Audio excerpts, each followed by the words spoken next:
Hoy llegamos a la última conferencia del ciclo Mulier et Mysterium y es para mí un placer presentar a la última conferenciante, a Victoria Peña Romo, a la que además yo tuve el gusto de conocer hace muchos años cuando estaba en la iglesia de San Andrés, justo al lado del museo, haciendo una excavación interesantísima, claro, dentro de su especialidad, que como vamos a ver, que es la arqueología funeraria, sobre todo infantil, y además, bueno, fue una excavación en la que salieron cosas interesantísimas y además que era continuación de la que se había hecho muchos años antes en el solar de nuestro museo. Pero bueno, como me figuro que mucha gente no la conocerá a lo mejor tanto, voy a hacer una breve semblanza para que todo el mundo, bueno, tiene un currículum amplísimo, pero bueno, vamos a hacer un resumen. Victoria Peña es licenciada en la especialidad de Historia Antigua por la Universidad Complutense de Madrid y en esta universidad también cursó el doctorado, centrándose en el mundo funerario, fenicio y púnico, y especialmente en temas relacionados con la infancia y el infanticidio. Desde siempre ha estado muy interesada por la arqueología funeraria, como hemos comentado, de tal manera que amplió su formación en antropología y paleopatología en distintas facultades españolas y europeas. En paralelo, ha desarrollado una amplia carrera de gestión de más de 25 años, de gestión en arqueología, ocupando puestos tan importantes como la dirección del Parque Arqueológico de Recópolis o en el Museo Arqueológico Nacional. Ha participado y sigue participando, como hemos estado comentando ahora en este rato que hemos estado conversando, ¿no?, en diversos proyectos de investigación arqueológica en el ámbito fenicio púnico. Los más recientes los desarrolla en la ciudad fenicia de Utica y en el Tofet de Cartago, ambos en Túnez, pero también en el templo de Tutmosis III en Luxor, en Egipto, y en el yacimiento orientalizante del Turuñuelo, que está en Badajoz. En todos ellos ha sido responsable de los estudios antropológicos.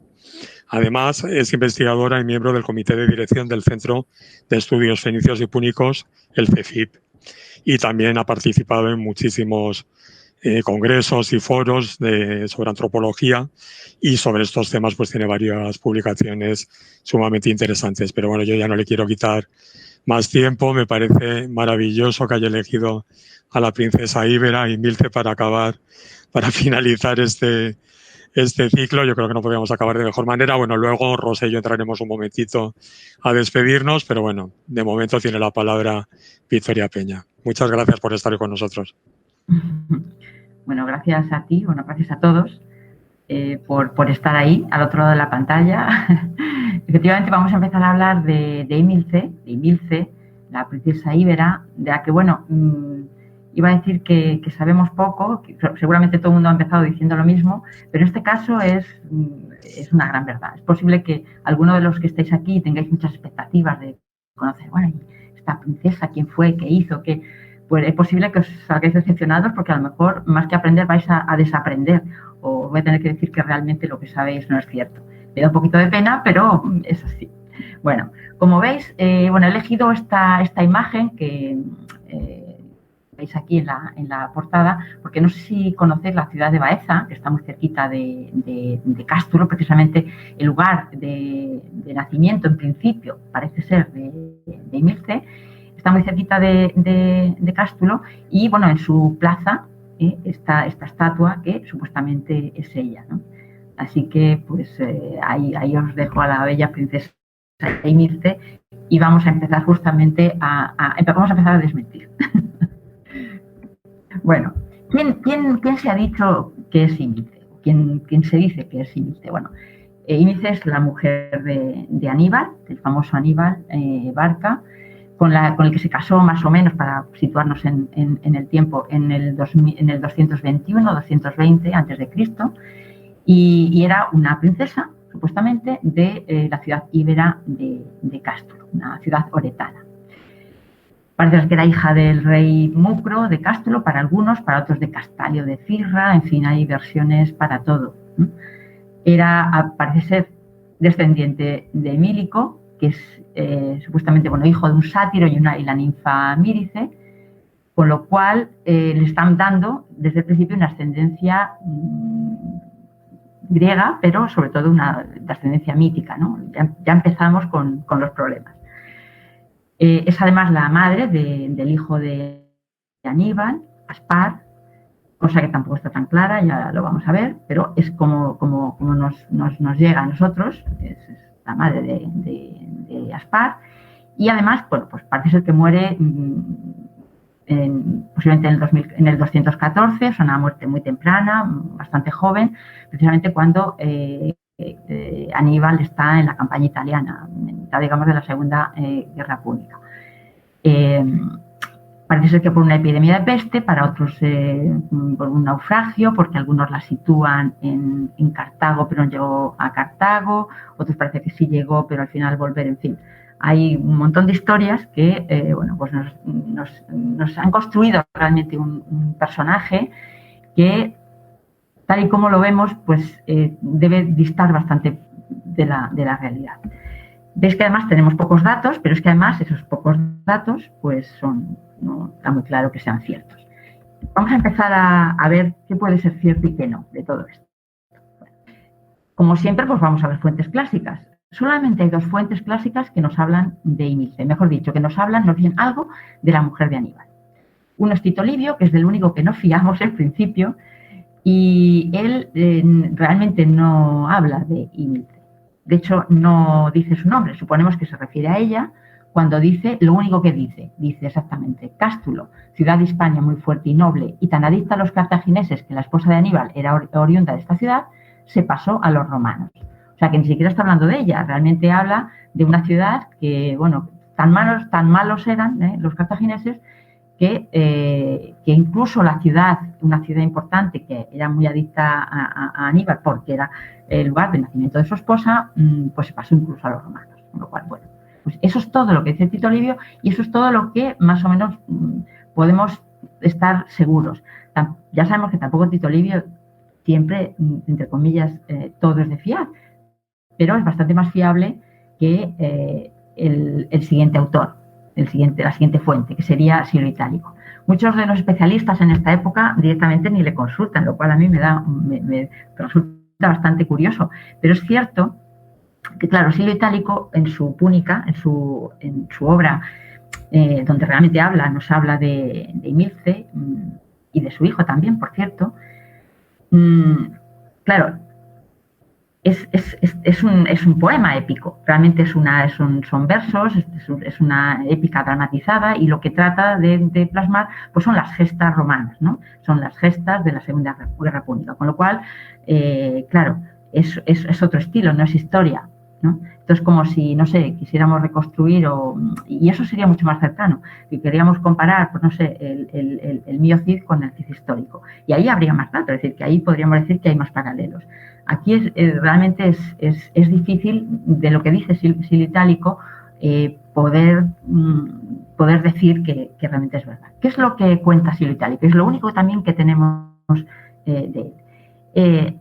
Hay dos episodios simplemente. Uno es una visita, no cuenta la boda, por ejemplo. Hay quien dice, no dice nada de la boda, simplemente cuenta una visita que Aníbal hace al santuario de Melcar, a Cádiz, y donde parece ser que se lleva a Imilce y a su hijo. Por cierto, a su hijo no le pone nombre, dice que se va con su hijo, que dice que ha nacido justamente en las puertas, dice, del sitio de Sagunto, el episodio pues que tiene lugar en el 219. Entonces, en ese momento es cuando se supone que nace el hijo, por tanto, están en el santuario de Cádiz, porque él parte, ya se ha declarado la Segunda Guerra Púnica, se ha declarado la guerra y parte a Italia, a todo su periplo italiano, a cruzar los Alpes. Entonces van al santuario y bueno, pues lo único que ocurre es que hay una ofrenda rápida y entonces es el discurso, digamos, se está lamentando Imilce porque Imilce quiere irse con él y bueno, es como muy dramático. Entonces, pues, él dice que no, porque claro, él teme que si se desembarcan los romanos en la península, pues vayan a utilizarla como moneda de cambio. Entonces, lo que quiere es que se embarque directamente a Cartago Túnez, a Cartago. Bueno, esa es casi toda la discusión que tienen. Ella, pues, es verdad que aprovecha ahí Silo Itálico a dar unas pinceladas de cómo sería ella, ¿no? Pues cómo se comporta, cómo ama, adora a su marido, mujer enamoradísima, cómo es joven, bella y maravillosa, pero bueno, lo cierto es que es algo como muy, muy teatralizado, muy épico, ¿no? Hay un segundo episodio, ¿no? Bueno, efectivamente ella embarca con su hijo a Cartago, y el segundo episodio donde aparece ella es que Aníbal está ya en Italia, bueno, está justamente, es el momento en el que ha perdido el ojo, o sea, sabéis que pierde el ojo derecho por una infección, y bueno, pues justamente después del tema del ojo infectado, directamente habla que llegan unos senadores, dice, de Cartago, y le dicen que su hijo ha sido seleccionado para ser inmolado en los altares, en los altares de Cartago, aludiendo a la costumbre, según los romanos, de sacrificar a los niños elegidos pues entre las mejores familias y tal. Entonces han elegido a su hijo. No dice tampoco en ningún momento el nombre, ¿no? Y bueno, pues todo este episodio es absolutamente los llantos de Emilce, de cómo, claro, despotica de unas costumbres bárbaras, cómo eso es posible, y luego qué dice Aníbal al respecto, cómo argumenta para que su hijo no deba ser sacrificado, ¿no? Y parece que lo consigue. Bueno, eso es todo lo que dice de Emilce. Tampoco es mucho para lo que después se ha escrito sobre la princesa o esa noble de Cástulo. Claro, si de Silo Itálico la mayoría se fijan poco, es cierto que cuando veamos si realmente el hijo existió o no existió, porque hasta eso hay serias dudas, tenemos que fijarnos en algunas cosas de las que incluso en este episodio cuenta. A mí me ha sorprendido, por ejemplo, al leer este episodio del templo de Melcar en Cádiz.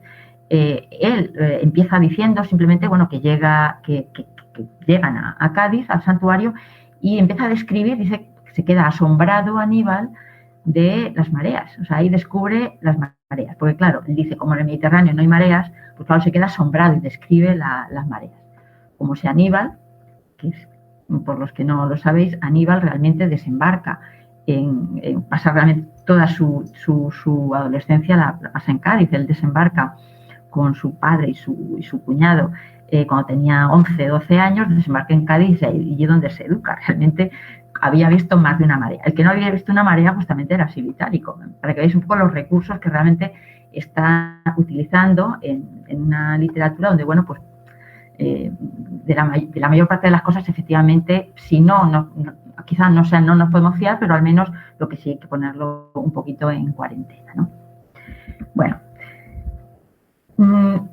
¿y por qué realmente sabemos tan poco, ¿no? de un personaje que realmente, pues, un personaje en principio importante, ¿no? La mujer de una persona tan importante como Aníbal. Pues en primer lugar, por eso, pues porque es una mujer. Es la mujer de alguien importante, pero es una mujer. Y no interesa más que en los episodios que tienen que ver con su marido. Y lo que compartió con su marido debió ser, pues no sé, es que posiblemente, quizá a lo mejor ni un año siquiera.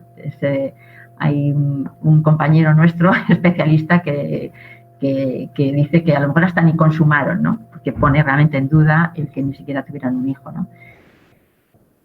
Es cierto que en cualquier caso, bueno, pues no interesa, ¿no? Además, todos los historiadores contemporáneos y también los posteriores, realmente lo que les interesa son relatar las gestas, las guerras, las batallas. Además, se trata del enemigo, ¿eh? No se trata, si fuera de las gestas romanas, pero claro, se trata del enemigo. O sea, lo está relatando el vencedor, el romano. No tenemos, por desgracia, fuentes cartaginesas. Otra cosa, tendríamos muchos más datos seguramente y otro punto de vista, pero no es el caso, ¿no? Con lo cual todo está también mucho más manipulado en relación a lo que ese historiador o ese escritor quiera decir o quiera demostrar, ¿no? Además, esto es una cosecha mía me hace gracia porque además digo, no hay escándalos que relatar y también es cierto, o sea, parece que Emilce es como la mujer perfecta, ¿no? No hay escándalos que se puedan relatar ni ha habido tiempo de escándalos. Y sin embargo digo también lo de los escándalos porque sin embargo sí hay escándalos de hombres que sí relatan. Es decir, estoy pensando ahora mismo, según digo estoy pensando, por ejemplo, en cuando, por ejemplo, Nepote, Cornelio Nepote y algún otro más, no recuerdo qué otra fuente, habla, por ejemplo, de la relación ilícita, lo dice así, lo cuentan de una manera un poquito velada, pero da una relación entre Amílcar y Asdrúbal, o sea, el padre de Aníbal y el cuñado de Aníbal, Asdrúbal el Bello, dice lo del Bello con retintín y viene a contar que ahí había más que una relación de yerno-suegro, ¿no? Bueno, en cualquier caso, no había escándalos que relatar. Cuando los había, eran de hombres, curiosamente. Pero en este caso, pues no los hay. Además, si se trata un poco para, digamos, despreciar y buscar defectos y cosas poco lícitas, ¿no? Justamente en estos generales, pues tan importantes, pero que son, al fin y al cabo, el enemigo, ¿no? Además, claro, interesa solo como, o sea, la mujer, y en este caso Emilce, interesa solo como un medio para contar otras cosas. Se utiliza su imagen, su posición, pero para contar siempre otras cosas. A partir de este momento, a partir ya de Siglo Itálico, claro, hay unos grandes vacíos de información y claro, y todos los historiadores o todos los que hacen relatos, pues intentan rellenarlo a su interés, con nombres, con hechos, con anécdotas, con finales inventados, pues bueno, ¿y cómo mueren, no? Por ejemplo, ¿no? Hay finales inventados y todo está atendiendo siempre, pues eso, a intereses concretos de cada momento. A veces es verdad que es pura estética, es pura literatura, ¿no? Bueno, hay que darle una conversación, ¿no? Si no es realmente un ensayo, pues hay que poner unos textos, hay que poner unas conversaciones, ¿no? Entonces es pura estética, ¿no? Y bueno, y otras simplemente están utilizando precisamente esa imagen con algún fin. A lo mejor incluso el hecho, como veremos ahora, el hecho de que sea una mujer casi perfecta, a lo mejor tampoco es del todo inocente. En cualquier caso, está claro que desde el principio ya nace como una mujer, entre comillas, utilizada, ¿no? No solo desde el punto de vista histórico, ¿no? del personaje histórico, como la mujer de Aníbal, sino pues cómo se relata, digamos, su historia, ¿no? Porque ya para empezar, se llamaba realmente Emilce, porque ya vemos que Tito Livio ni siquiera habla su nombre. Curiosamente, bueno, Silio Itálico, en este discurso, él dice, en un momento dado, dice que su ancestro, que os contaba, este Milico, que era hijo del sátiro y tal, Milico, pues que realmente es el mismo nombre de Emilce. Dice que es la lengua bárbara, pues que hay una deformación, hay una corrupción, pero que realmente Emilce viene a llamarse como su ancestro, es lo que comenta. Curiosamente, a lo mejor esto es un dato que a lo mejor nos induce a pensar que quizás es verdad que se llamaba Emilce, porque actualmente se considera que esta palabra, Emilce, bueno, pues es un teóforo, ¿no? O sea, lo que contiene es el nombre de Melcar, ¿no? Y que seguramente significa algo así como la protegida de Melcar, para otros la hermana de Melcar, pero en el sentido de la amada por ese dios, ¿no? Entonces, realmente, bueno, y para otros, por supuesto, casi iba a decir la mayoría, se está inventando ese nombre, ¿no? Para los especialistas se está inventando directamente ese nombre. Pero es cierto que, bueno, la propia composición y más con lo que él dice es posible que no, que lo esté tomando de otro sitio, de una tradición, porque, claro, Silio Itálico realmente su principal fuente es Tito Livio y Tito Livio no dice nada. Sabemos que posiblemente también tuviera como fuente quizá a Quinto Enio, que él sí que tiene también unos anales, es más contemporáneo en este caso a los hechos, mientras que, por ejemplo, en el caso de Tito Livio, como sabéis, pues han pasado 200 años y en el caso de Silio Itálico han pasado 300, ¿no? De los hechos, pero Enio sí es más o menos contemporáneo y, bueno, y escribe una historia porque se conservan realmente muy pocos fragmentos, ¿no? Pero, bueno, hay una posibilidad. En todo caso, también es verdad que no sería solamente el caso de Emilce, porque es que en toda la historia, al menos lo que cuentan de toda la saga, digamos, de Bárquida, ¿no? Nunca hablan de las mujeres, ¿no? Pero es que además es curioso porque se conocen, por ejemplo, los nombres de los hijos de Amílcar, además de Aníbal. Su padre, Amílcar, tiene otros 3 hijos, quizá 4, pero al menos 3 hijos, de los que sabemos sus nombres porque uno es Aníbal y porque los otros 2 participan en la Segunda Guerra Púnica y bueno, pues son generales, que uno de ellos no, pero bueno, realmente están participando en esta guerra, ¿no? Y por tanto se menciona, ¿no? Sin embargo, hay 3 hijas, supuestamente tuvo también 3 hijas, que no se conocen, no dan los nombres. Lo cual no sería raro, sino el tema es que no dicen sus nombres, pero sí dicen de sus maridos. Entonces, bueno, dicen con quién las casan, pero no dan sus nombres, ¿no? Por eso luego la imaginación y el que, bueno, pues cuando se relata hay que poner nombres, pues de todas ellas es verdad que se terminan inventando los nombres. Una de esas hijas de Amílcar es la esposa, al menos la primera esposa de Asdrúbal, ¿no? Que tampoco se dice cuál es su nombre en ningún momento, ¿no? Alguien se inventa que si se llamaba Sofonisbe, pero no se conoce el nombre. Y tampoco se conoce el nombre, bueno, de ninguna de otras dos. Sin embargo, todos conoceréis la famosa novela de Flaubert, Salambó, ¿no? Pues esa famosa novela, pues le está poniendo nombre, Salambó le está poniendo nombre a una de esas hijas, ¿no? De esas 3 hijas, una se llamaría Salambó, pero se lo inventa él. O sea, eso no se sabe. Bueno, pues todo es así. Como veréis, todo esto son relatos que se van haciendo y se van construyendo porque hay huecos, hay vacíos, digamos, de información que se van rellenando, pero que no son ciertos. Fijaos, en el caso, un poco por ver cómo de una mujer que no sabemos ni el nombre, o es posible que al final fuera Emilce, cómo se dice que es Emilce, ¿no? Porque claro, si no sabemos nada, realmente no sabemos nada. Ni cómo era, si era buena, mala, regular. Sin embargo, es curioso, porque si lo itálico se recrea y nos dice, yo he sacado todas estas cosas que se pueden deducir, todas estas características, estas bondades que se pueden deducir de Emilce y que se deducen directamente por las frases que él utiliza. Era virgen, eso no lo dice. Bueno, era virgen, porque dice: colmó la felicidad del esposo con su unión virginal. Bien. Era fiel, dice, su fidelidad merece ser venerada. Era joven, dice, su juventud merece que las hermanas hilen tu destino sin prisa. Bueno, las parcas, se entiende, ¿no? Era madre, importante también, y para ti está reservada la gloria de tan grandioso alumbramiento, es decir, el hijo de Aníbal. Estaba enamorada, por supuesto, enamoradísima de Aníbal, y porque dice, ninguna fatiga puede doblegar un amor honesto. Eso dice ella en su discurso de hoy, yo me quiero ir contigo a Italia, ¿no? Quiero un poco también esto que veáis un poco el tono justamente de este poema, es que es realmente un poema, ¿no? Es valiente y fuerte, dice ella misma también, dice, ¿crees que no puedo yo, tu esposa, subir montañas heladas? Refiriéndose a esos Alpes que tendría que atravesar, ¿no? Y luego, por supuesto, piadosa.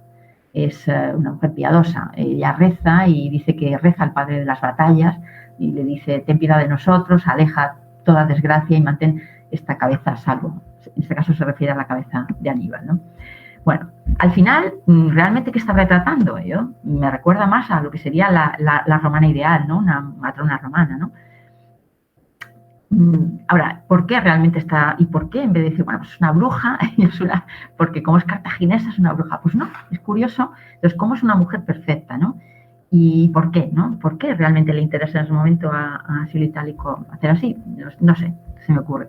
Porque quizá Cástulo, claro, en este momento ya es una ciudad romana, una ciudad importante y bueno, posiblemente orgulloso de su pasado. En fin, es posible también que sea porque, bueno, pues le interesa que Aníbal no se la merezca, o sea, sea tan malo que, bueno, y la abandona y que, no sé, o bueno, pues simplemente, no sé, puede ser que que se trate de hacer más grande la victoria romana, ¿no? Es decir, con dignos contrincantes, ¿no? En fin, no sé, ahí lo dejo, ¿no? Pero es curioso cómo está claro que todo tiene que tener su intención cuando realmente está completando realmente un vacío importante, ¿no? Fijaos que yo a veces pienso realmente si hubiéramos tenido en este momento, no sé, un Suetonio, que era como el Ola de la época, a lo mejor habría muchas cosas que se hubieran dicho y que tendríamos que desmentir, pero es que ni siquiera podemos desmentir nada más que lo que se ha ido diciendo después. Bueno, incluso lo que dice Silvio Itálico haciendo alarde de lo que sabe en un poema, ¿no? Ay, un momentito, porque no pasa. ¿Ah? Un momentito, porque no pasa la diapo. Ahora. ¿Va bien? Sí, perdonad. Bueno. Un pequeño inciso también para los que no sabéis mucho de cartagineses y de romanos en esta época, solamente unas pinceladas para que entendáis el entorno político que vive Imilce, ¿no? Estamos en el entorno justamente de la Segunda Guerra Púnica o las guerras romano-cartaginesas. Ha acabado la Primera Guerra Púnica y Cartago está sufriendo las consecuencias de una derrota que le ha supuesto pues que tiene que pagar una tremenda multa a los romanos, necesita dinero, necesita recursos y bueno, por otro lado, tiene una serie de generales, en concreto Amílcar y sus hijos, que de alguna manera, entre comillas, les gustaría realmente tomarse la revancha, ¿no? Esto es un poco lo que ellos dicen y posiblemente fuese así, ¿no? De esta manera, Cartago, justamente por esta situación, está buscando su expansión. Le han desalojado de Sicilia, ya no busca justamente esa expansión en la península ibérica, donde lógicamente hay muchas antiguas colonias fenicias que de alguna manera pues podrían ser afines, ¿no? Así pues, bueno, pues está buscando esa expansión, está buscando recursos. Cuando hablo de recursos, estoy hablando de hombres para esa expansión también, puesto que los ejércitos cartagineses es verdad que están compuestos de un gran número de mercenarios, y entonces no es lo mismo que los ejércitos romanos, ¿no? De manera que necesita este tipo de recursos, por supuesto necesita recursos en metales, bueno, en dinero y en metales. Y qué mejor lugar que la península ibérica. Por otro lado, ahí están esos pueblos íberos que por un lado son conquistados, realmente esa primera parte, digamos, de esa expansión, bueno, realmente la primera y la segunda, pero sobre todo la primera con Amílcar, tiene mucho más que ver con una conquista. Y luego ya a partir de Amílcar es este señor, veis la flechita, ¿verdad?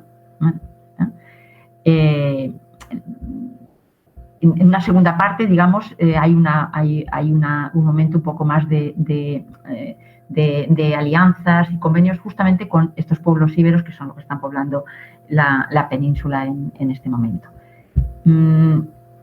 Amílcar, que es el primero que inicia esta conquista, y por eso es por lo que os decía que desembarca en Cádiz con ellos dos, tanto con su yerno, con Asdrúbal y con Aníbal, desembarcan y a partir de ahí empieza esa conquista y bueno, esa política de pactos. ¿Qué ocurre? Que Amílcar llega a un momento, más o menos 220 y algo, 28, algo así, 28, 29, no sé seguro, muere en un asedio a una ciudad y le sustituye Asdrúbal, ¿no? Asdrúbal está durante también, por cierto, en el momento este yo creo que Aníbal debe tener como unos 19 añitos, todavía no, aunque él participaba de las batallas, realmente su formación en una formación era erudita, hablaba varios idiomas, por cierto, el griego, pero lo interesante es que realmente eso completa, digamos, su formación con, lógicamente, una muy importante adiestramiento militar, ¿no? Y in situ, es decir, que realmente él participaba de muchas de las batallas, ¿no? junto con Amílcar y con sus otros hermanos, ¿no? Que se van incorporando según avanzan en edad, puesto que Aníbal parece ser que es el más mayor de los tres. Eso no está claro, pero parece ser que sí, por los acontecimientos. Bueno, os digo, Amílcar muere, lo sustituye a Asdrúbal, y Asdrúbal, que es el fundador de Cartagena, de la nueva Kadesh, la nueva Cartago, la ciudad nueva, mejor dicho, esa nueva Cartago que hoy es Cartagena, la funda y digamos que ahí pues tiene su cuartel general. Él empieza también con una cierta, sobre todo, digamos, batallas más de venganza, dice él, ¿no? Dicen respecto a la muerte de Aníbal, de Amílcar, perdón, pero le sustituye cuando en el 221, más o menos creo, en el 21 muere, en este caso envenenado, otra venganza, le sustituye Aníbal. Aníbal, que en ese momento era también bastante joven. Curiosamente, ese año, el 21, es el año de la boda con Imilce, según parece. Pero bueno, él, digamos que no está muy claro quién decide ese matrimonio. Digamos que todos estos pueblos íberos están... algunos han sido conquistados porque no se dejan, realmente no hacen pactos, no pactan, pero hay otros de esos pueblos que son aliados, ¿no? Como en el caso, por ejemplo, de Cástulo y de las ciudades alrededor de Cástulo que dependen de Cástulo, que según Tito Livio eran como 28 ciudades, no eran pocas, ¿no? Claro. ¿Me oís? Estaba oyendo un ruido de fondo.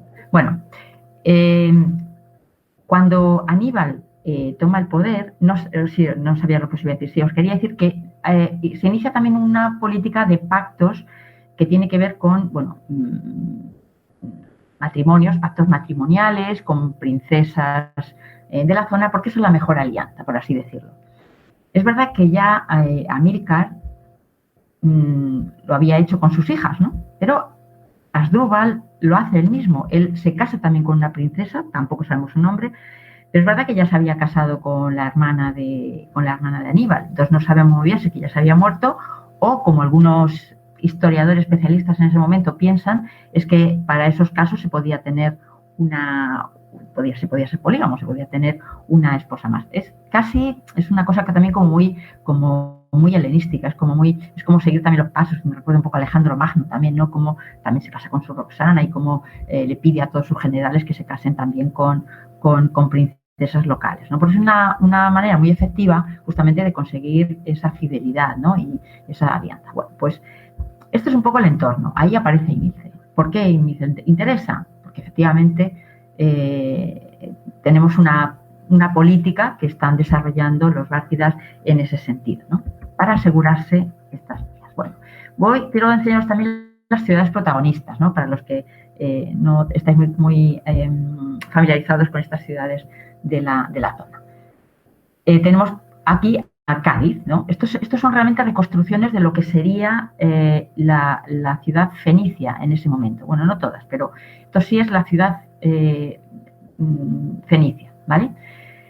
Es decir, todas ellas, por desgracia, no os pongo de los restos que quedan, porque, claro, todos tienen encima grandes ciudades que hacen imposible realmente poder hacer más que una reconstrucción.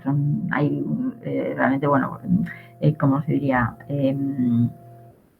ruinas aisladas que realmente pues no son muy significativas. Por tanto, bueno, pues os pongo esta reconstrucción. Esta es una reconstrucción además bastante reciente porque esta vía, este canal, se sabía que existía, pero se ha descubierto datos interesantísimos hace muy poquito tiempo, ¿no? Entonces está directamente el puerto, ¿no?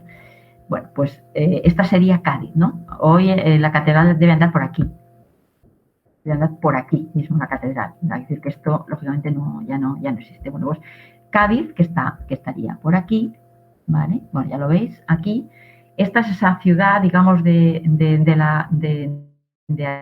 Aníbal, la ciudad, digamos, que acoge, entre comillas, a Aníbal, la ciudad de su adolescencia, y donde esa visita que hace Imilce con él, supuestamente, a ese templo de Melkar, ¿no? Esta sería la ciudad de Cartagena, pero la Cartadash púnica, una reconstrucción también de lo que sería, que no sería pequeña. Se habla, no sé si, se habla hasta de 40.000 personas, me parece una burrada, pero bueno, no sería tampoco pequeña. De nuevo lo mismo, pues no podemos tener una reconstrucción. Y la ciudad romana es más conocida, pero bueno, pues no es la que interesa, digamos. Bueno, aquí tenemos Cartago, ¿veis? La ciudad de Cartago, bueno, Cartago lo mismo, ¿no? Esta es la gran metrópoli. La ciudad de Túnez, que bueno, se pueden visitar pocas cosas. Aquí se supone que sí llega a Ímilce, o sea, todos estos lugares los ha visitado Ímilce. Ímilce llega también a Cartago cuando supuestamente, si es verdad, pues Aníbal quiere que se quede fuera de peligro y que no pueda ser moneda de cambio con los romanos, ¿no?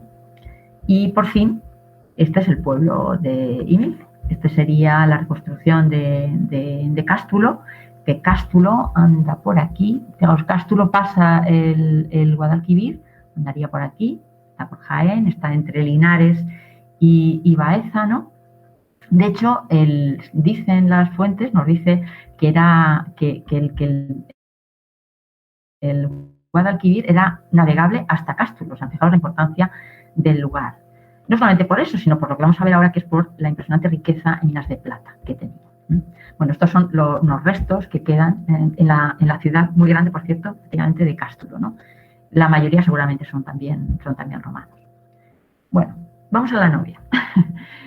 Bueno, Aníbal, cuando a raíz de estos pactos matrimoniales, pues se casa con Ímilce. Ímilce no sabemos qué edad tiene porque nadie nos dice nada, ¿no? Aníbal debía tener unos 26 años. Ímilce, bueno, si hacemos caso a alguno de los relatos posteriores de los que nos creemos mucho, moriría hacia el 214. Es decir, que bueno, que moriría muy joven. Pero claro, no sabemos realmente si aunque el matrimonio se haría en el 221 o 220, pues no sabemos si sería adolescente, incluso si sería una niña, como piensan algunos. Es que a lo mejor ni siquiera consumó, como efectivamente piensan algunos investigadores. En cualquier caso, bueno, podría ser también incluso lo contrario, viuda y bueno, pues se da simplemente como matrimonio para sellar esa alianza, ¿no? Eso por un lado. Por otro, bueno, ¿era una princesa? Pues no todo el mundo está de acuerdo. Bueno, Silvio Itálico habla de princesa, pero podría haber sido simplemente la hija de un régulo local, de una aristocracia de la zona importante. En todo caso, debía ser muy importante porque si no, Aníbal no se hubiera casado con ella cuando realmente lo que interesaba era justamente obtener realmente importantes beneficios, ¿no?, de esa boda. ¿Es por tanto una boda de interés? Pues sí, evidentemente es una boda de interés. Que yo no digo que no se quisieran, atención, no digo que no se quisieran muchísimo, digo que era una boda, lógicamente, era una alianza, era una boda política, era parte de esas alianzas matrimoniales, que además tenía mucho que ver también con esa institución de íbera también, de la hospitalidad. Entonces ya bebía en la propia tradición de estos pueblos íberos, ¿no? Seguía una tradición, esa fidelidad y esa fides devotio, ¿no?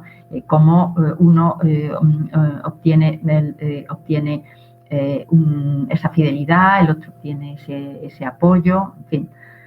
En este caso, claro, podría ser desigual, pero depende, porque fijaos, ¿qué obtiene Aníbal? En primer lugar, esa fidelidad de esta ciudad, pero claro, la fidelidad de esta ciudad, estamos hablando de esa ciudad y todas esas ciudades de la Bretaña que dependían de alguna manera de Cástulo, ¿no? Y nos dicen que había mínimo 28 ciudades, ¿no? Eso nos cuenta Livia, ¿no? Obtiene esa fidelidad porque se necesitan esos apoyos, pero no estamos hablando ahora contra Roma, ahora estamos directamente hablando obviamente contra otros pueblos íberos que están en guerra, también los oretanos, ¿no? Obtiene también Aníbal de hombres para la guerra. Hablábamos de esos famosos mercenarios que necesitan hombres para la guerra, entonces siempre en ese pacto suelen entrar esos hombres que va a llevar, ¿no? En este caso, además, los va a llevar efectivamente a Italia, lo va a llevar contra, en la Segunda Guerra Púnica, contra Roma, ¿no? Y lo más importante, y ahí está la clave de por qué Cástulo y por qué ella, ¿no? Y es la explotación de las minas de plata. Efectivamente, es la clave de la elección. Esto es que ya me he enrollado demasiado. Bueno, las minas de plata de Cástulo eran importantísimas. Se dice que el propio Aníbal amplía muchísimo, lo dice Tito Livio, abre muchísimos más pozos y que sacaba muchísimo rendimiento de esas minas. Esa plata es lo que le sirve justamente para poder montar esos ejércitos con los que luego pues, va a atacar Roma. En primer lugar también porque todas esas monedas, además se ve en ese momento como hay se emite mucha moneda, esta es la típica moneda, veis además como los bárquidas, una parte del elefante típico, cómo se ponen como si fuera Hércules, ¿no? ¿Veis? Y muy típico, ¿no? Esto es Melcar, ¿no? Bueno, en todo caso, os decía eso, que se acuña mucha moneda y eso da una estabilidad importantísima, ¿no? El hecho de que los mercenarios sepan que van a cobrar y que hay una estabilidad, ¿no? Aquí se están intentando precisamente que no les ocurre como les había pasado al final de la Primera Guerra Púnica, que claro, como pierden esa guerra y tienen una multa importante, no pueden pagar a los mercenarios o alguien, un enemigo, no pueden pagar a los mercenarios y hay una red de mercenarios que se sublevan y tienes un gran problema con el que casi cae Cartago, ¿no? Esto no quieren que se vuelva a repetir y buscan plata. Y bueno, pues la mejor vía pues es directamente ir a Cástulo. Cástulo, la zona también de Cartagena, donde hay minas que en esa época de Aníbal también se abren muchísimos pozos, pero claro, precisamente por eso Asdrúbal había fundado ahí la ciudad y también se había casado con una de las princesas de esa zona, precisamente, lo cual les lleva directamente a que princesa novia igual a plata, control de minas, en fin, asegurémonos justamente los recursos para poder ir a la guerra, ¿no? Así es que Emilce, la princesa, pues fue muy bien elegida. Es, por tanto, y no podemos decir más que es un instrumento político, en este caso, bueno, pues de primer orden, pero que para Aníbal pues fue imprescindible, tanto para su expansión territorial como para esa revancha romana que posiblemente pues sí que quisiera tener. Voy a acelerar porque, bueno, me deja ahora. Bueno, vamos a rebatir también muy rápido si realmente tuvo un hijo. Pues parece ser que no está muy claro, es bastante improbable. Sabéis, como hemos dicho, que solo lo menciona Silio Itálico, además no le pone nombre y el resto de los historiadores mucho más cercanos es que ni siquiera lo mencionan. Es muy curioso porque Tito Livio sí que menciona, refiriéndose en la Tercera Guerra Púnica, a un individuo que se hacía llamar Aníbal y que decía que él era hijo de Aníbal. Que dice, no tuvo hijos. O sea, realmente ese impostor habla de ese impostor, ¿no? Entonces, todavía mucha más razón, ¿no? para no dar crédito. ¿Quién añade entonces estos datos? Pues bueno, ya lo hemos visto. Silio Itálico, os he contado, bueno, pues que cómo va añadiendo, tal, cómo le mete, y claro, y cómo además le mete, yo creo que quizá incluso en parte sea por eso, o sea, le está poniendo, está hablando de ese sacrificio, de esa costumbre horrorosa de la que hablaban los romanos, de que sacrificaban a los niños, entonces le viene estupendamente, ¿no? Para contar todo eso, ¿no?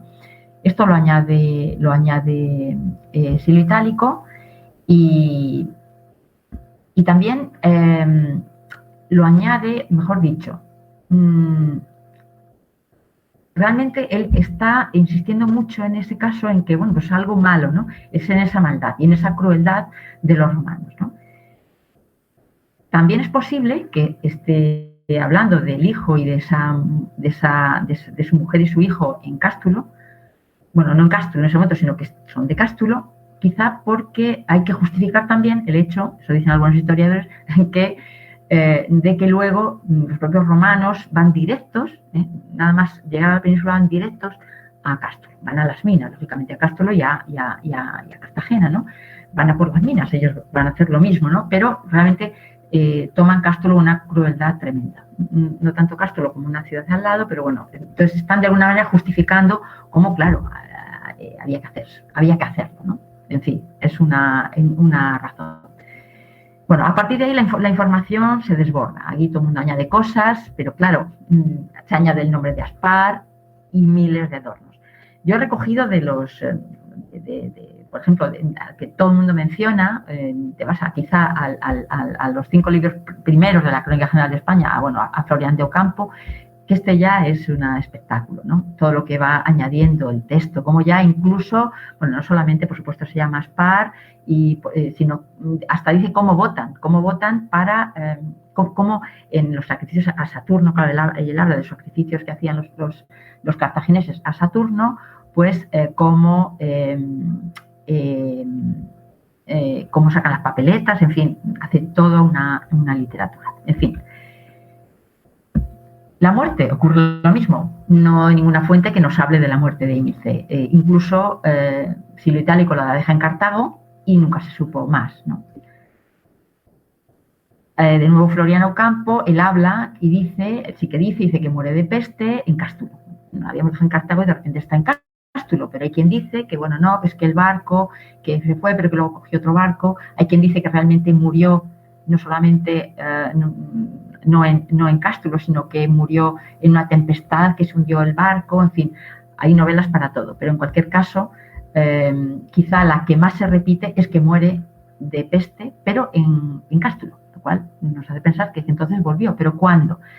Cuando ya era romano, porque fijaos que Cástulo cae rápidamente en manos romanas, es verdad que luego se recupera y vuelve a caer. Y en todo esta descripción rocambolesca, en todo este problema hay una descripción rocambolesca de cómo si seguramente ella se esconde, no se esconde, para que justamente cuando están los romanos no se esconde, pero cuando no está, sí, una historia tremenda. Por eso digo que realmente todas estas crónicas al final son las que están sirviendo de base muchas veces para hacer una historia que realmente no existe y que además es contradictoria en muchos casos.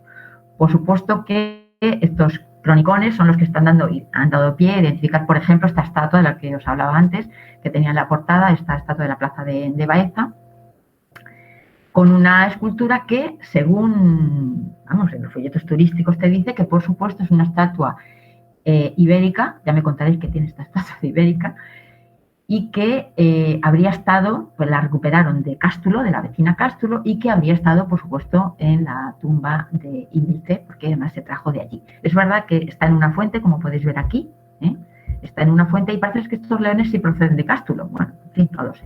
Pero en todo caso, en fin, ella no solamente seguro que no procede de Cástulo, porque fijaos, esta es la fuente actual, ¿no?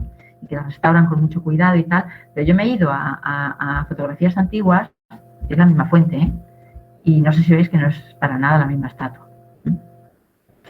En fin, no es Ímilce, efectivamente. Ni ella, ni siquiera ella es Ímilce.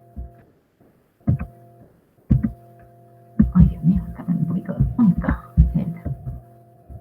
Bueno, y ya acabo aquí, el llamado resurgir de Ímilce, porque ya es un poco, pues, el ya como en la actualidad, pues también utilizando, pues también desde, como lo hizo Silio Itálico, utiliza una historia de la que conoce realmente muy poco, lo utiliza para lo que él quiere contar, pues también nosotros lo hacemos, ¿no? Entonces, pues ahora existen decenas, yo diría no decenas, muchísimas novelas, teatros, representaciones, poesías, cánticos, todo a Ímilce.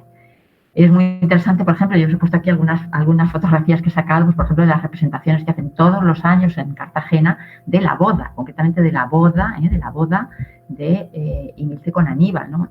Toda la representación es eso, porque hay una obra teatral que es La boda de Ímilce. Hay biografías de Ímilce, ¿no? Pero la mayoría, claro, son una cosa novelada que no aguantan, por supuesto, no soportan la más mínima crítica histórica. Pero bueno, responden pues eso, a intereses económicos, de entretenimiento, de difusión, de conexión social. Yo no digo que todo sea, que no tiene por qué ser negativo, en fin, incluso político.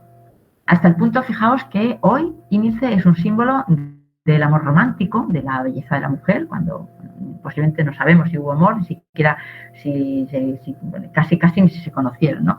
Y de la belleza de una mujer. Incluso la que más me ha llamado la atención es casi la personificación de Andalucía. Digo la personificación bueno, de un lugar, pero concretamente hay unos versos que he recuperado y ya con esto acabo porque me ha hecho mucha gracia. Ímice es la personificación de Andalucía. Fijaos, unos versos del 1982.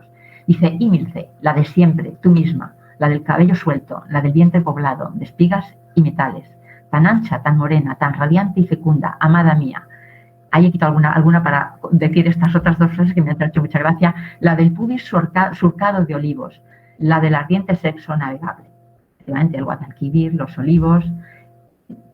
Bueno, pues es un instrumento, hoy es un instrumento más, y fijaos que, bueno, de lo que sabíamos, pues realmente sabemos poco. Y bueno, aquí me quedo. Y muchas gracias, Victoria. Bueno, se abre el turno de preguntas y todos aquellos que quieran hacer alguna pregunta, algo que les haya quedado en el aire o algo que no les cuadre. Hay un tema. Me parece que tenía una pregunta Daniel Pérez y Neocartaginesa. No sé quién estaba antes, la verdad. Hay una Imilce también. Bueno, que conste que a mí en Túnez me llaman Imilce, ¿eh? Los tunecinos tienen mucha gracia. Bueno, pues entonces, cualquiera de vosotros, de los tres candidatos, que empiece uno. Pregunta Herrero Merce: ¿pudo ser Imilce, aparte de princesa, una sacerdotisa ibera? Fíjate, pues puedo ser cualquier cosa. Es que no sabemos nada, es que ya habéis visto. Pudo ser. He puesto alguna fotografía que la ha sacado porque hacen cosas muy chulas desde el Museo de Arte Ibérico, el de Jaén, y entonces intentan, bueno, a partir de justamente de las figuras de los santuarios, y alguna la intentan identificar también con Ímice, pues sí, pues podría ser. Es que, fijaos, hay también, bueno, hay muchas cosas que no he contado, ¿no? Pero hay por ejemplo, hay un relato que dice incluso que se conocieron. Bueno, es que de hecho estoy pensando que incluso en la teatralización esta que hacen en Cartagena, supuestamente se conocen Ímice y Aníbal, se conocen en Cartagena. Uh-huh. En el templo, no en un templo, no recuerdo en cuál, pero se conocen allí. Y entonces, claro, hay todo entonces es posible porque empiezan a hablar como que, bueno, y estas cantoras cómo cantan, y entonces parece que fueron a sacerdotisa, pero vamos, esto entra dentro del imaginario, que en algún momento no he podido seguirlo todo porque es que no sabe todo lo que se ha escrito, dentro de ese imaginario, es que no sabemos nada. Sabemos seguro que parece ser que Aníbal tuvo una esposa y que parece ser que era miembro de una aristocracia oretana, o sea, íbera de Cástulo. Muy bien. Dice Neocartaginesa Victoria que si era en el templo, que ella cree que en el templo de Tanit es donde se conocen. Sí. No, creo que, espera, no. Creo que creo que uno que habían encontrado, pero yo creo que es por eso, porque han debido encontrar, ¿cómo se llama? Bueno, sí, es el de Tanit, pero es la diosa local que se asimila a Tanit. Efectivamente tienes razón, es que no me acuerdo cómo se llama. Austrigis puede ser, los que sois más ibéricos, pues alguna cosa así, porque yo creo que hay un templo, un mosaico que se encontró no hace tanto, donde justamente aparece ese nombre. Entonces, claro, queda bien utilizar ese templo. Al final es todo así, fijaos. Pregunta Alicia si podremos volver a ver estas conferencias tan interesantes. Pues nada, Alicia, muchas gracias por tu interés, y sí, desde luego la idea es que, bueno, esto se está grabando y se subirá a YouTube. Todavía no sabemos exactamente cuándo, ni si a nuestro canal o al del museo o a ambos, Pero bueno, estad atentos a las redes sociales de Barbaricum y a los emails del Museo de San Isidro. Y yo creo que ya pronto podremos deciros algo. ¿Alguna pregunta más? Bueno, pues yo sí tengo. No se sabe, no se sabe. Sí. Bueno, yo he excavado en Cástulo, como sabes, ¿no? En mi época joven. Tiempos de Maricastaña, con Vázquez. Y bueno, hay algunas cuestiones que son interesantes. Yo creo que, como tú bien has dicho, la figura de Imilce, sea verdadera o no lo sea, simboliza muchas cosas, eso es cierto, ¿no? Pues simboliza fundamentalmente la unión del pueblo de los oretanos, ¿no? O sea, generalmente se dice que su padre era el rey, pero no tenía por qué ser rey. Bueno, esos pactos que se dan siempre entre caudillos y reyes o jefes de locales en los que la mujer es como una moneda de cambio. Por lo tanto, yo dudo mucho que en el caso de que sea verdad todo esto hubiera mucho amor. O sea, esta mujer la han entregado, la entregaría a su padre y su pueblo al cartaginés como para sellar un pacto que era un pacto de colaboración. Y como tú muy bien has dicho, pues los cartagineses estaban interesados en hombres para ir a la guerra y en los metales, que era muy importante porque Cástulo era una de las principales minas de plata de todo el sur de la península ibérica, ¿no? Por lo tanto, yo estoy totalmente de acuerdo y cuando tanto Tito Livio como Silvio Itálico tratan a este personaje, yo creo que no explicitan más porque les da igual. Efectivamente. Lo que les interesa es que hubo ese pacto y que hubo una mujer que fue la que de alguna manera estuvo ahí en ese pacto y ya no les preocupa más lo que esta mujer pudiera ser, ¿no? Pues eso es típico de Livio y bueno, de las fuentes antiguas en general. Por lo tanto, a mí me parece que lo que has planteado tiene mucha coherencia, me ha gustado mucho. Después hay otro punto muy interesante, porque claro, todo esto son construcciones poéticas que están explicando una realidad pues, de una manera poética. Y entonces, la mujer abandonada, esta mujer que es enviada, ¿no?, a África, en principio para que no la pase nada, pero en realidad porque la mujer no puede acompañar a los héroes en sus grandes acciones. Es muy curioso porque a las mujeres no las dejaban participar en las grandes acciones, las utilizaban, pero cuando iba a venir el momento más importante las abandonaban, ¿no? Me estoy acordando de Eneas, el gran héroe fundador, cuando sale de Troya, se lleva a su padre a cuestas, se lleva los penates, se lleva al hijo Ascanio de la mano y la mujer se la deja en un árbol, porque como se cansaba, ¿para qué iba a servir? La mujer no tiene ningún protagonismo en las grandes hazañas históricas. O me estoy acordando de Jasón y los argonautas, ¿no? Jasón utiliza a la princesa para que le dé el vellocino de oro y después, en cuanto puede, abandona a Medea de la manera más rastrera posible, cuando ya él ya vuelve con éxito, ¿no? O Teseo, cuando vuelve de Creta con el abandono de Ariadna, ¿no? Por lo tanto, es curioso que son topos históricos, independientemente de que existiera, no esta mujer en sí, pero sí lo que esta mujer significa, ¿no? Esos pactos entre indígenas y cartagineses, en este caso, ¿no? Por lo tanto, muy bien. Después me ha interesado mucho, me hubiera gustado que hubieras dicho algo más de cómo utilizan esto en los historiadores patrios para justificar ciertos acontecimientos históricos en la península ibérica, ¿no? Lo de Florián de Campo, por ejemplo, ¿no?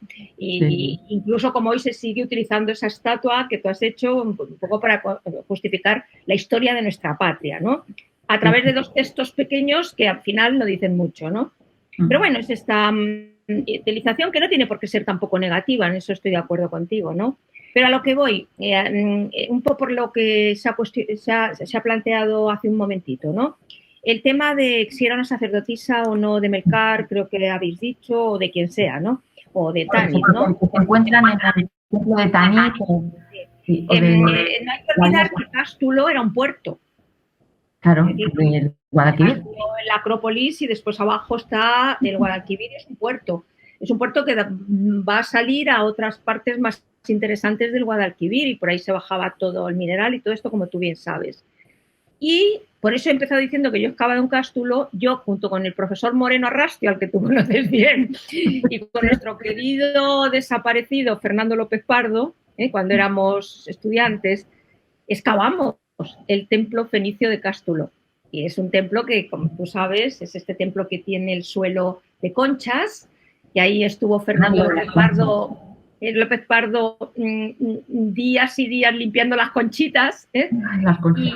Y bueno, pues ese templo, pues yo no sé si tenía sacerdotisas o no las tenía, pero podría tenerlas, porque es un templo fenicio, la estructura es fenicia, ¿no? Y está en Cástulo, está abajo, no está arriba en la Acrópolis, pero está abajo en el puerto. Y entonces, bueno, pues quizás, ¿por qué no? Es una hipótesis, pero bueno, no es descabellado que pudiera también haber ahí un culto también a Melcar o a un dios indígena o una diosa indígena que después se haya sincretizado con Tanit, ¿no? Me parece, no sé, ¿qué piensas? Sí. Que perfectamente, pero claro, el templo del que hablan normalmente los cronicones, sí. Y luego después lo que realmente se supone que no es en Cástulo, que ya lo sé, sí. que es en Cartagena, pero no me digas por qué, porque no lo habíamos excavado todavía nosotros el templo de Cástulo. Eso fue posterior. Porque lo de las conchas es verdad. Porque somos viejos, pero no tanto como para los cronicones. Claro, la verdad es que es verdad que lo de las conchas es interesante porque, bueno, además no sería, estoy recordando ahora justamente en Alcorrín, donde también encontramos muchísimas conchas, claro, viendo a Fernando también cómo limpiábamos conchas, pero claro, que la concha al final, yo estoy de acuerdo con todos los que asocian las conchas a los templos orientales. Sí. Eso también se ha dicho mucho que no, que posiblemente la mayoría, que no solamente es una tradición aquí, pero no es verdad. O sea, realmente la mayoría, es que más hay paralelos en Oriente, ¿no? No hay más que ir a oír, por ejemplo, los artículos de Escacena, que ahora que da gusto, cuando habla justamente del sentido de las conchas en Oriente y tal. Pero bueno, que sin duda, y ojalá pudiéramos decir, pues sí, además era sacerdotisa de ahí, pero vamos, no sé. Sí. No sé. No, es como otras leyendas, ¿no? Que están encubriendo o explicando hechos históricos y sobre todo fenómenos, más que hechos reales. Sí. Yo creo más fenómenos, ¿no? Y circunstancias y situaciones. Y sí. En este sentido me parece muy ameno, de verdad, y muy interesante. Muy bien. Gracias, Victoria. Me alegro. ¿Alguna pregunta más? Sí, neocartaginesa, Victoria te pide bibliografía para su TCG. Ah, pues a ver, dame tu mail. Ponme tu mail. ¿Te lo escribo en los mensajes? Sí, venga. Vale, es que me gusta mucho este tema. Bueno, o si quieres, no, espera, te voy a dar el mío porque me apetece dártelo. Te voy a dar vale. Y tú me envías, ¿vale? Ya verás por qué me apetece dártelo. Mira, mi es Victoria Tanit. Un momento, me encanta. @ yahoo.es.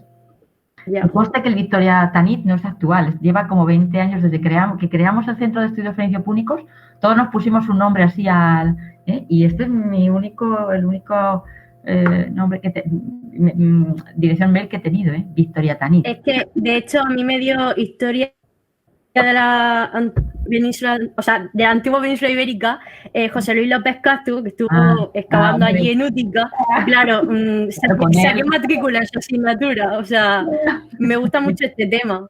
Yo también tengo la Tanit, lo único que la tengo tatuada, y este tema pues me interesaba mucho, lo único que llega un poco tarde, y me da un poco de rabia por eso. Eso es otro tema. Si Tanit era Tanit. Sí. Ese símbolo era Tanit. No vamos a Entre Tanit y Astarte hay mucho lío ahí. Mucho lío. Pues muchas gracias. A ti. ¿Alguna pregunta más? ¿O algo que quiera apuntar algo más? Bueno, pues si no hay más preguntas, yo le pido, quiero despedir junto con el director del museo, Eduardo Salas, este ciclo de conferencias. Voy a primero despedirlo yo y después le doy paso al director del museo para que finalice esta despedida. Primero quiero agradecer al público que ha asistido a estas conferencias, que ha sido un público numeroso. Muchas gracias porque aunque al principio empiezan más y luego las últimas conferencias decae un poco el interés, el público, algunos ya no vienen, pero sigue habiendo un aforo bastante completo y bastante interesante. No solamente tenemos gente de Madrid, sino que tenemos gente de otros lugares. Eso es lo bueno que tiene el hacerlo online. Si lo hubiéramos hecho presencial, esto no hubiera podido ser posible. Pero bueno, al final ha salido, pese a todas las dificultades. Debo pedir un poco que nos excuséis por algunas dificultades que hemos tenido en algunas de las conferencias. Nosotros somos especialistas en historia antigua, estudiamos historia antigua, algunos opositaron como profesores de historia antigua, otros hemos opositado 3 veces como profesores de historia antigua, pero jamás hemos opositado como técnicos de informática. Y como en mis oposiciones y en las del resto de los compañeros no venían temas de técnicos de informática, pues creo que bastante esfuerzo hemos hecho. Claro, como no somos técnicos de informática, pues algunas veces pues las cosas salen un poquito mal, pero luego siempre las hemos terminado arreglando, ¿no? Entonces, quiero justificar estas situaciones que se hayan podido dar en algún momento, ¿no? Quiero agradecer también a las organizadoras de este ciclo, conferencias, Ana de Francisco Heredero, María Fernández Portancasa y Marina Díez Burgueal, porque ellas han llevado o llevan siempre la peor labor, ¿no? Que es la de recoger los asistentes, los mails, las notificaciones, los contactos, el grabar, el que todo salga bien, y son también las que se llevan los mayores berrinches cuando algo falla un poquinín, ¿no? Entonces, bueno, pues nunca les estaremos lo suficientemente agradecidos, sobre todo en las circunstancias estas del online, ¿no? También quiero agradecer, como siempre, y mi agradecimiento es profundamente sincero, al director del Museo de San Isidro, Eduardo Salas, y a la encargada del ciclo en el Museo, María Victoria López Hervás, de que hagan posible que estas jornadas sobre historia de las mujeres sigan adelante. Este es el 5º seminario y lo hemos hablado ya, y esperamos que haya un 6º seminario y que haya un 7º y un 8º, pero es cierto que sin la colaboración del museo el seminario quedaría un poco deslavazado y sobre todo no sería tan interesante. Me estoy refiriendo sobre todo a cuando es presencial, ¿no? Porque la ayuda del museo está siempre, pero cuando es presencial, el poder dar las conferencias en el marco del museo y en la zona donde está situado el museo, la verdad es que es un honor. Yo nunca lo podré decir, nosotros estamos todos encantados. Y bueno, desgraciadamente este año, por las razones que todos sabemos, no ha podido ser, ¿no?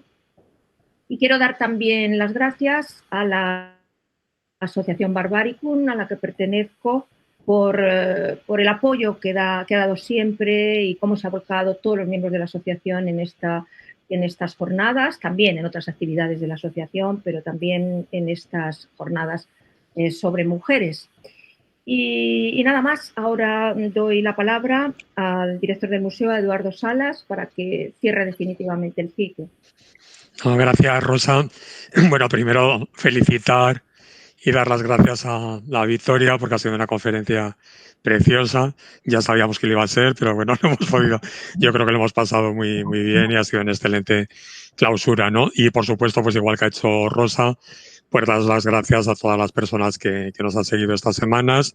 Ha habido, bueno, la verdad es que todas las conferencias han tenido una excelente acogida. Y también dar las gracias a todos los profesores que han participado, a todos los presentadores, porque todos los miembros de Barbaricum han ido presentando a los distintos conferenciantes, y por supuesto pues a Rosa Sanz, que ha sido la directora del curso, a los coordinadoras, a Ana de Francisco, a María Fernández Portancasa y a Marina Díaz Burgueal, que han estado luchando con las tecnologías, además con lo patosos que somos todos los de letras para estas cosas, pues bueno, es admirable que hayan conseguido sacar adelante, aunque haya habido algunas dificultades, pero se han podido al final emitir todas las conferencias y también se han podido grabar y además se colgarán en la web lo antes posible. También quiero dar las gracias a María Victoria López Hervás y Araceli Hernández, que son las que se han encargado desde el museo del ciclo. Y bueno, pues lo único que queda es que, bueno, yo estoy seguro que continuaremos el año que viene con esta colaboración, porque la verdad es que es un gusto colaborar siempre con Barbaricum, siempre se les ocurren temas sumamente interesantes y al año que viene pues estoy convencido de que nos sorprenderán con otro ciclo igual de interesante que todos los 5 anteriores.